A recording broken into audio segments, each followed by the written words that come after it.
Hi, team. Welcome to Tim Talks. Well, it's another day of you getting to hear a conversation as we join with a great coach. And just our desired outcome today is to really share with you how do we win year after year. So if you're curious about it, join us. We've got 30 minutes to really figure this all out, really how women win our way.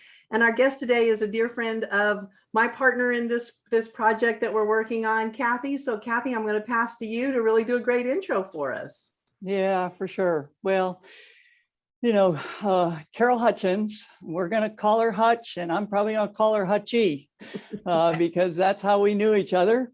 And we've known each other for a little under 100 years. Okay. We were teammates together back in the 1970s at Michigan State. We both played on the basketball team. Then I also played on the volleyball team. Carol also played on the softball team. And she was better than any of the rest of us in that she was part of a national championship team there. So, so then we connected afterwards. I was coaching volleyball at a Division II school in Michigan, and they needed a softball coach. And I knew Hutchie, and she came up and slept on the floor in my apartment. And coached the softball team at Ferris State University, got called to go to the University of Michigan after that, and has been there since, Hutch, help me, since 85. You were the head coach since 85, is that right? I became the head coach in 85. I left and went to from Ferris to Ann Arbor in the fall of 1982. So I've been here just a few years. Yeah, assistant coach for a couple of years, then got the head coaching job. And you want to talk about somebody who has written the book on how to win year after year. 22 Big Ten championships, 2005 College World Series champion, the only and first team that was outside of the Sun Belt. Washington has done it since, but Hutchie's team at U of M was the first. 1,669 wins. Now that Mike Candrea has retired at Arizona, Hutchie moves into the #1 position in terms of the winningest active coach in softball in the United States. And well, so can we just celebrate that? Oh my goodness. Yeah, well done. Yeah. And I can say we were buddies, and we are buddies. We were together a couple of weeks ago, and I was telling Carol about this project. And as soon as I got back and talked to Carlette about Carol, it was like, hey, will she help us? So here we are today to explore how do women win our way? So Hutch, so many years of success. How do you do this over and over and over and over again? Well, I can tell you this, it's never a given that you're going to be a champion or you're going to have a successful season. I don't ever take a day for granted that we leave practice. I'm like, man, we got a lot to do. And I'm the worst critic out there because I always think we're awful, as I know what it takes to be the best team in the country. And, I spend every day figuring out how can we get closer to that mark, both physically and mentally. But I learned this a few years ago, and I was talking to one of my hitters, and hitting is such an emotional game within the game. Your mentality as a hitter is every bit as important as the mechanics of your swing. And she was a really great hitter, but she was really up and down. And her best friend on the team was a local Chicago, and that they were both from Chicagoland. And her best friend wasn't quite as talented as her, but I was talking about what made Abby, the best friend, so consistent. And I said, she is so consistent emotionally. She is consistent every day. You never know whether she's having a good day or a bad day. You don't know if she's having a good at bat or a bad at bat. And I realized I was talking to every person who needed to realize that being just consistent in your own self is one of the key components of being successful, because you can't ride the roller coaster that goes with wins and losses. And who doesn't? I've never lost a game that I don't come home and I'm not like sitting there saying, oh, I'll just be consistent today.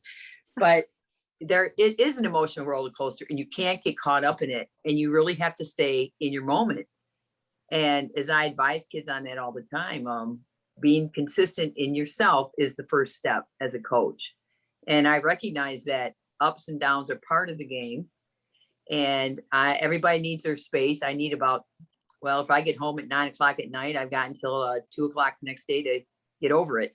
And then I've got to find a way to propel us to the next step and propel us forward and find something good we can take away from it. So I think the first thing that starts with being consistent as a coach and learning that, you are that key component.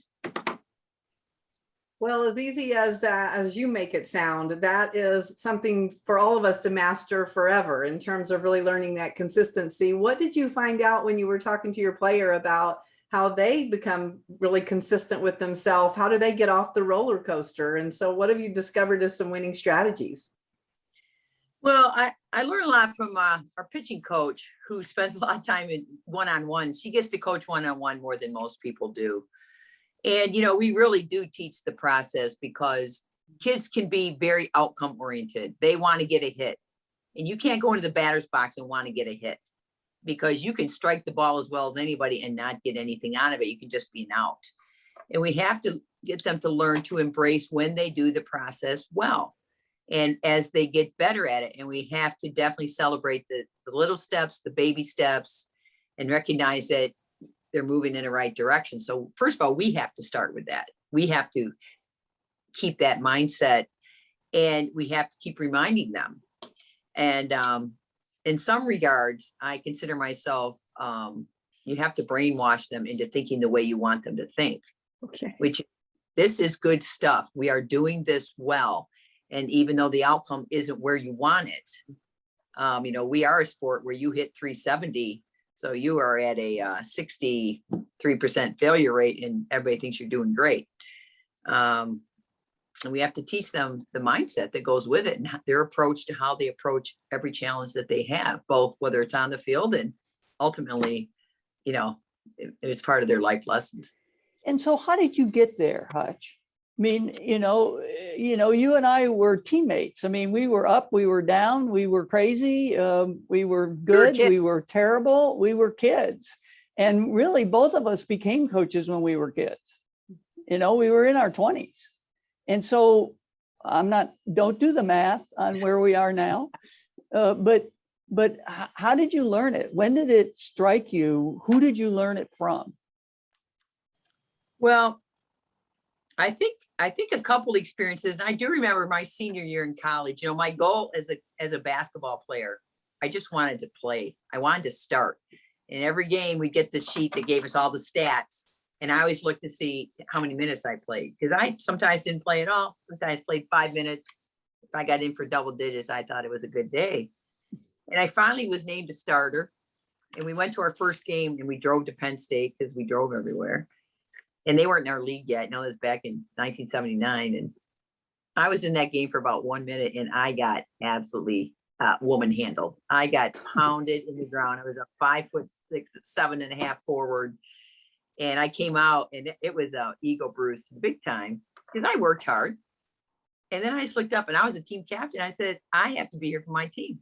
This isn't about me.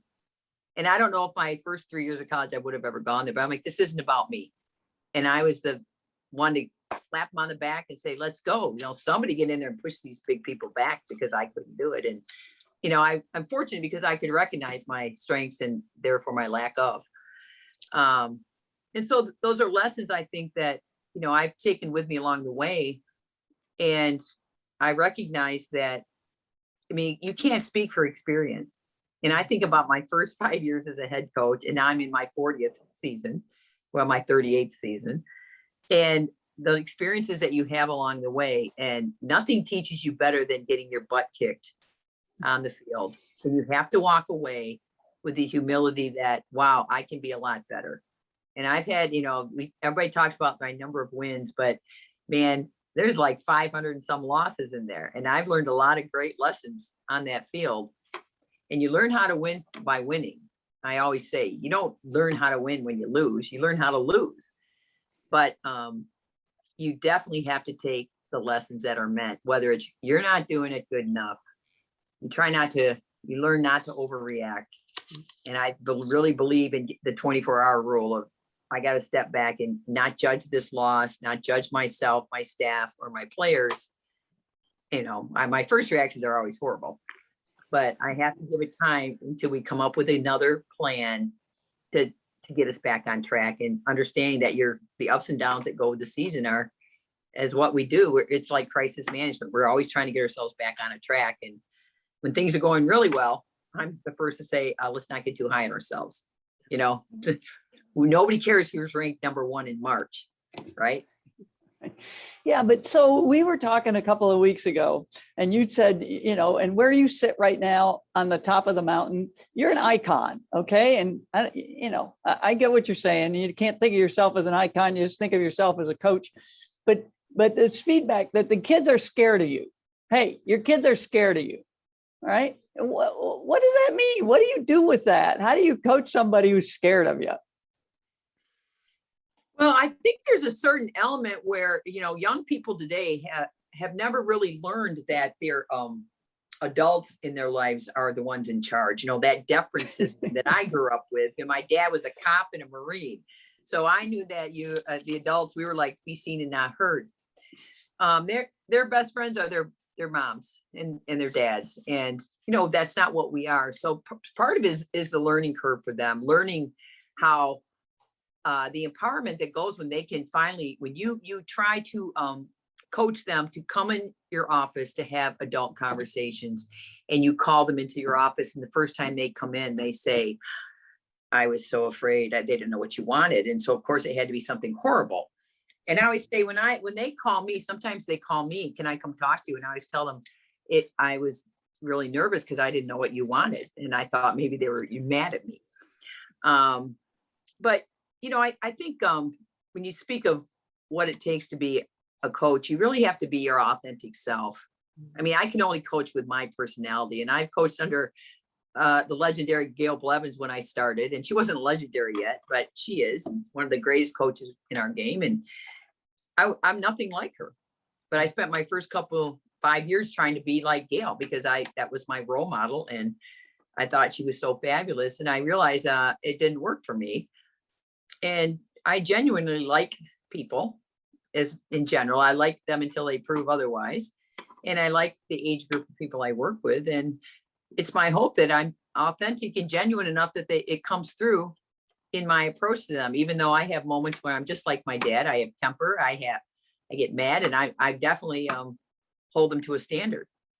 But, you have to have that ability to be personable and be a person first. And you have to treat those kids the same way. They're people, and they're young people. And I have gotten better as I've gotten a little older at really just realizing that it's not their fault that they were raised this way. And it's not their fault that they have so much to learn. And that is what I do for a living, is I teach them. I help them grow up into strong adults and strong women.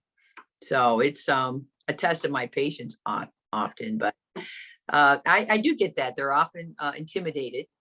But yeah, intimidation is such an interesting word, because intimidation, if you're intimidated by me, that's on you. I'm not the problem.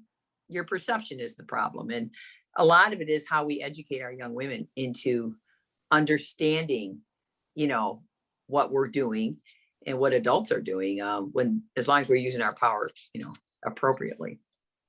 But we're talking about how women win our way. And, you and Kathy are a beautiful example of it. It's all about relationships. I mean, sleeping on the floor in her apartment. I mean, that's really what we do, right? We're like, you need something, whatever you need. And boy, the love that comes from just being in relationship, caring about each other. And, then our careers just become what they are because we're doing what we love. And that's really a great message as women today are starting to figure out, how do I become my authentic self? How do I figure out all these things that I'm hearing are great? And that was really why Kathy and I got together, as we were like, let's talk about how women win our way, because so many times we model male examples. If we've been coached under males, we always have a lot of different, images or heroes or mentors that we try to take all those pieces and then create us, rather than figuring us out, honoring us, and then showing up. So when you think about coaching females, what have you learned that's really important to us to really be able to anchor into just how women win our way? Well, I'm a female. So, and I've only ever coached females. And honestly, I don't usually look at it as the gender thing. I look at it as what makes this kid tick? And they all tick differently. Mm-hmm. And I've certainly had the approach of, you all need to assimilate to how I think. And there's a certain amount of that needs to happen, because they do need to learn championship mentality and what it takes, and not being caught up in the little things that go on. But, you certainly can say that, well, women are more sensitive, or they this and that. But honestly, we try to take the approach that everything we're doing here is, the minute you walk in our locker room, you are here to win a championship. That's the only reason we built a $5 million facility. We have an $8 million field. And the only reason we built it is to walk out there to get a job done every day and to do the best we can, and try to keep that, even though we're dealing with young people. To me, it's more about dealing with young people, although there's plenty of adults that aren't, adult yet, as we know. But I want them to walk in every day with the purpose of Michigan softball. And we teach them that this isn't about you. This is about Michigan. You wear this block M, you have this opportunity of a lifetime. And, one of the first things we try to instill in them is their purpose at Michigan, and their opportunity to be grateful for their opportunity.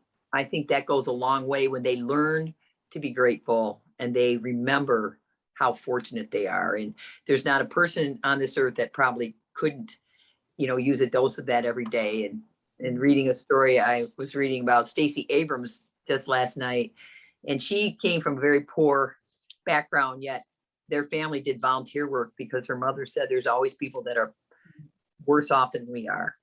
And we want our kids to understand that this is a privilege and that they're honored, and to get the opportunity of a lifetime. But with that goes responsibilities, and we hold them accountable to the things that we expect them to do every day, and make it almost a business-like approach. But I'd like to think with a more personable, connotation. Yes, with. so Hutch, so travel ball is probably 75% of the coaches are male. Oh, Higher? least. At Oh, least. yeah. Okay.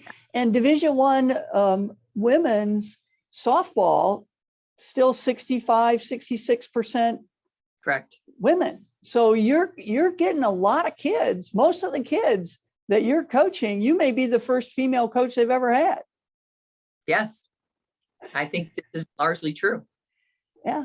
And so has anything like that? I mean, so they obviously know they played for guys and now they're playing for you. Have you run into situations where their expectations are different? Yes, I certainly have. And, I had a kid sit in my office, it was quite a few years ago, and literally say, after all of it's said and done, we got along like oil and vinegar, one of those deals. And she finally looked at me, she goes, honestly, I just really clicked better with playing for a guy. And I looked at her, I said, well, why'd you choose Michigan? Yeah. Because Michigan has a female head coach. So first of all, an athlete said to me a few years ago that she wanted to go into sports psychology. I said, really? Because that was a change of gear. She was going to go into law, which she ultimately did go into law. And she said, yeah, it's a really up and coming field for women. I said, well, I didn't know that. Well, she said, Hutch, even I would rather go to a male. And I said, really? Well, let me ask you. I said, so when you get your license, are you going to hang out your shingle and say, hey, if there's no men available, come see me, I'm half price? Or what's the deal? Well, no. She said, but it's a fact that men are more logical than women. I said, well, I've never seen that study. So can you bring it by my office tomorrow? I want to see this fact. I've never seen this as a fact. And she obviously knew that she was just spouting off at that point. And I really value the fact that when the kids come into our program, we talk a lot. They hear the history of Title IX. Because one year I said to a kid, I made a comment to a freshman about Title IX, and she said, what is that? And I realized these kids aren't taught, right? You and I, we lived it. I mean, everybody's lived it, but I feel that they should know the history. We need to understand the history of where we've come, not because we need to live in the history. We don't need to sit around and be bitter about the days of yesterday. I mean, I wouldn't trade 1 minute of my career from the minute I rode in a van with you everywhere to go play basketball. I wouldn't trade a minute of it. It's my history. But we also need kids to understand, and they need to understand that women deserve every bit of the opportunity that any of their male counterparts have, period. And not, well, we're just women athletes, or we're just softball. And back in the day, we were just happy to get to play and get to our $5 per diem to go to McDonald's. We were happy, but we deserve the same opportunity. I want them to understand that anytime they slight women, they are slighting themselves. And so I am happy to spend any amount of time with any of my student athletes when I feel that it's appropriate to teach them that. And we can use all of those examples, but coaches are coaches. Athletes are athletes. And whether we're different or not, every player is different. My mom had 6 kids. She said, you're all as different as snowflakes, because we're all very different. And I don't believe that we are just going to worry about, what the gender stereotypes are about. I mean, we are here to compete for championships, period. Whatever we are, we happen to be softball players. But if I was coaching basketball, if I was coaching any other sport, we'd be competing for championships. And what's the blueprint for that success? And it's not pink and it's not blue. Well, I like to say at Michigan it's blue, but I say, you better be careful with that. Well, Kathy, this is why you and I signed up for this project. I mean, well done, well said, because I believe, I've raised 3 daughters. And so I just believe that we show up according to whatever we were raised, and there's no fault of anybody's as to kind of, what our family dynamics like or not like. We just show up with somewhat of a unconscious or subconscious way of being, and we're responsive to that. And Kathy, you've done some work in this, so let's talk about it. Yeah. I mean, I think it is. I think it's this whole, we all normalize ourselves. I mean, it's just human nature. It's not a flaw. It's, it's how we are. We think that how we look at the world and where we came from and what it's about is normal, and that other things are abnormal, if you will, or not normal, or outside of normal.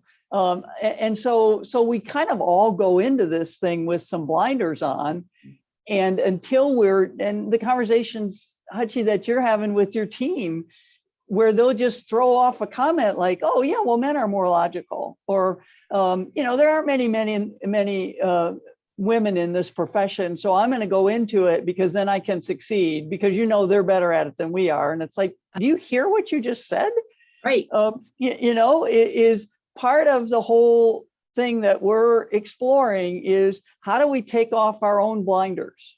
How do we help our athletes and our employees take off their blinders? Because awareness then gives us the opportunity to make choices about how we're going to respond.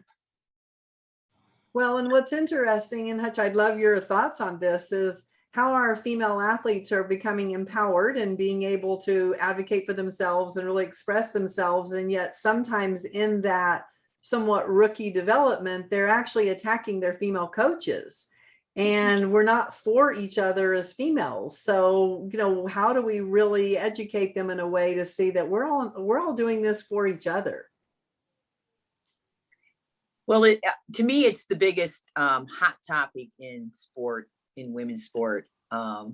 the allegations that are just thrown at female coaches largely, but not strictly, without a doubt, and how to sift through all that, because certainly there are instances where there are inappropriate behaviors by the adults.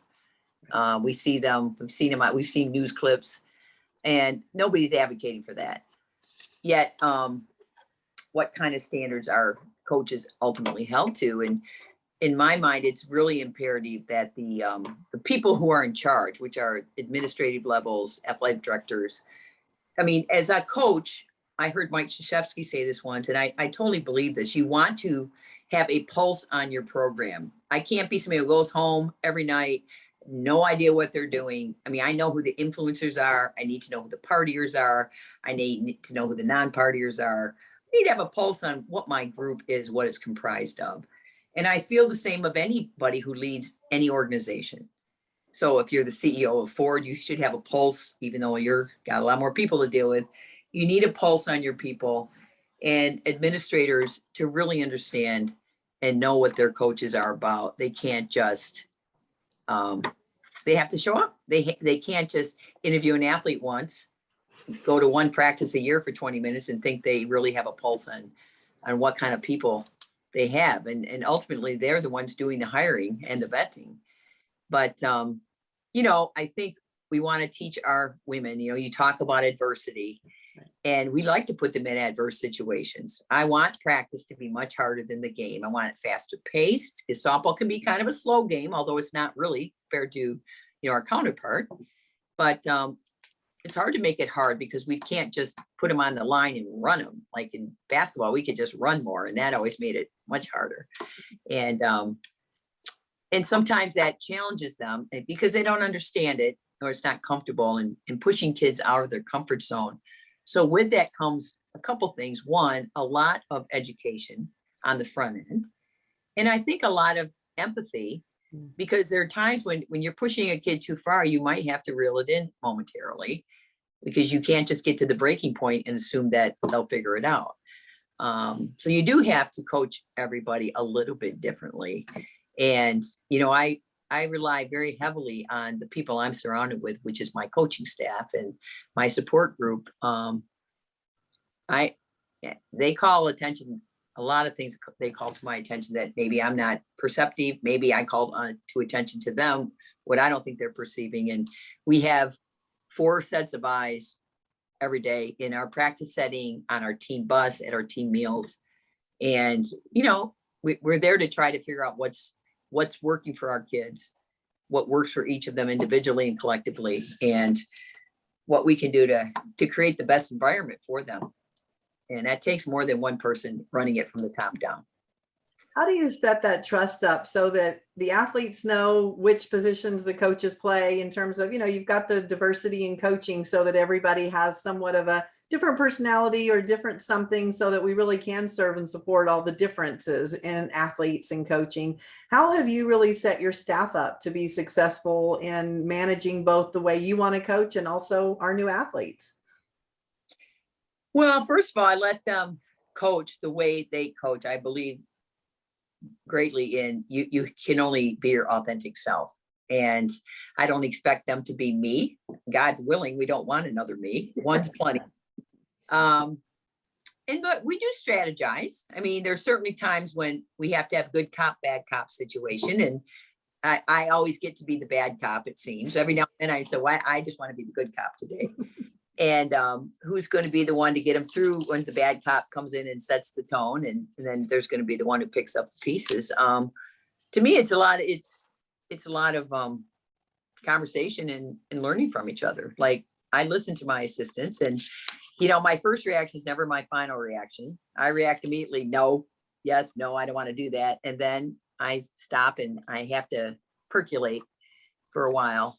And I have to recognize that these different sets of eyes are really more valuable than not. And there's no ego involved. We disagree greatly. Our staff meetings are not always warm and fuzzy, but we walk out the door, and whether we support each other and believe that what we're doing is the best route. And when it fails, I'm the first to say it. It's first and foremost fails because we didn't set it up right.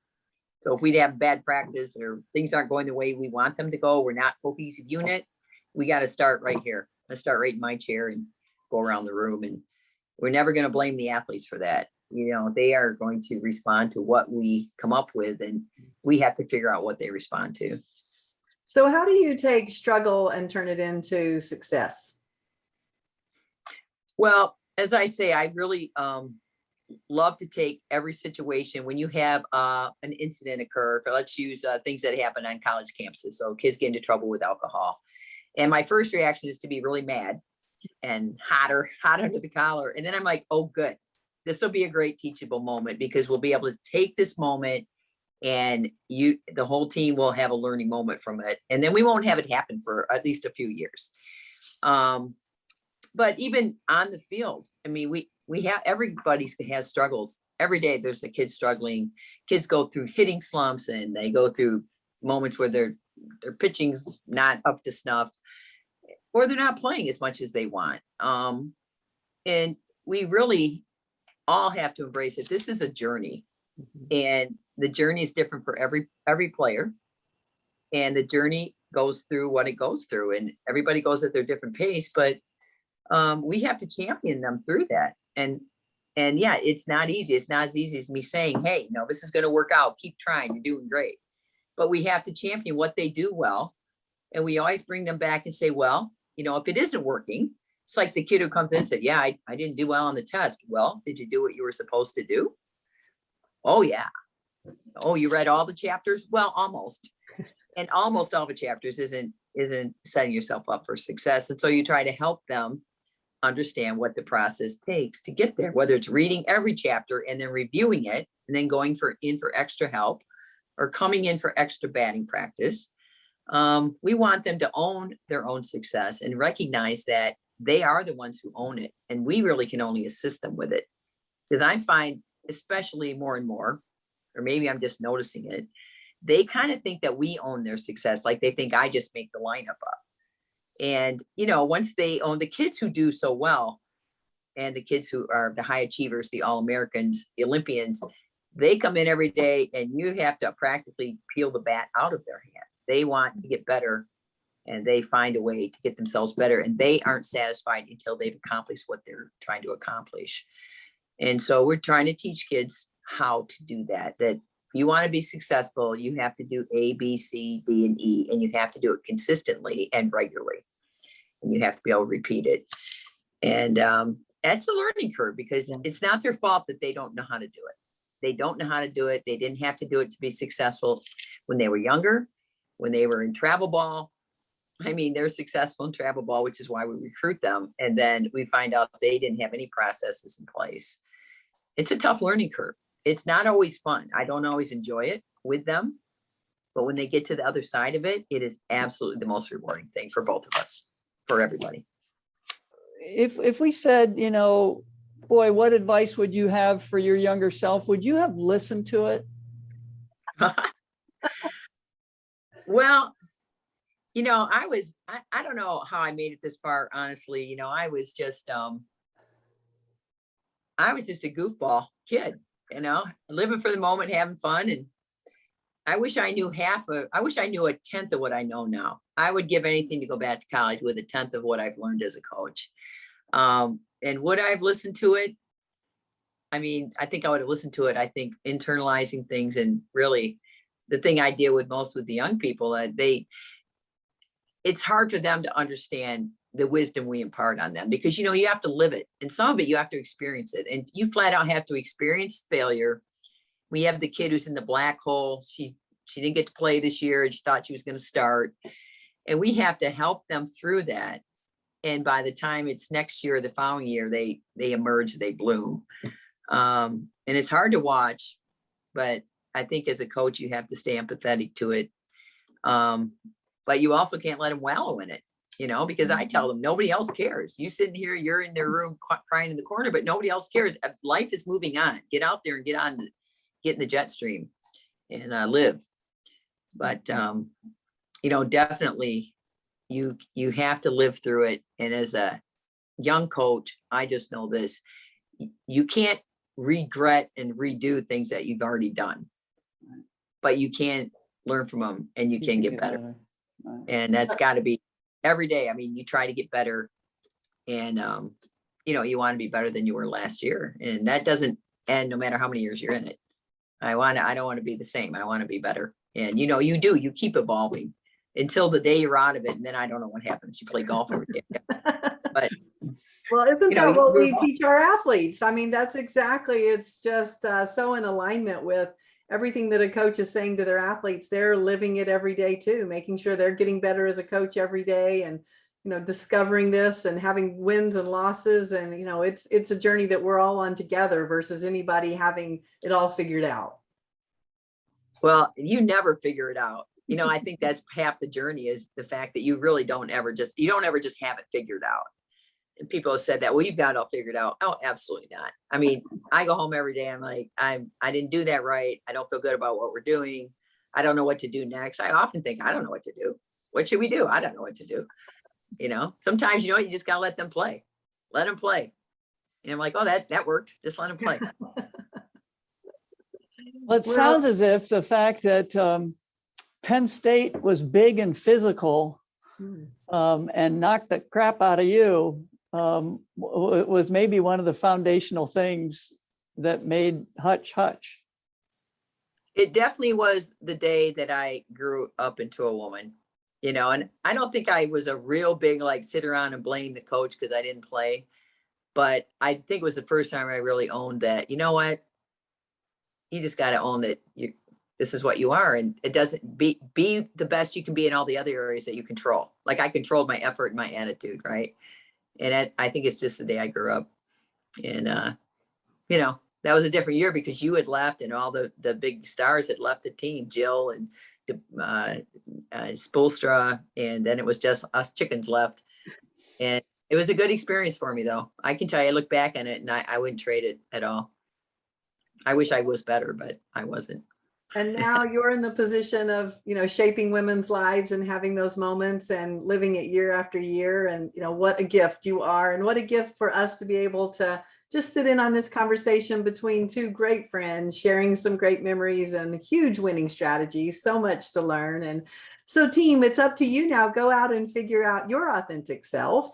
Surround yourself with a great support team. Listen to them, learn from them, be for each other. I love that component of really championing the learning process and the mindset to grow, and go out and figure out how women win our way. Thank you both for another great conversation. Thanks for having me. It was great. Thanks, Caroline. Thanks, Hutchie.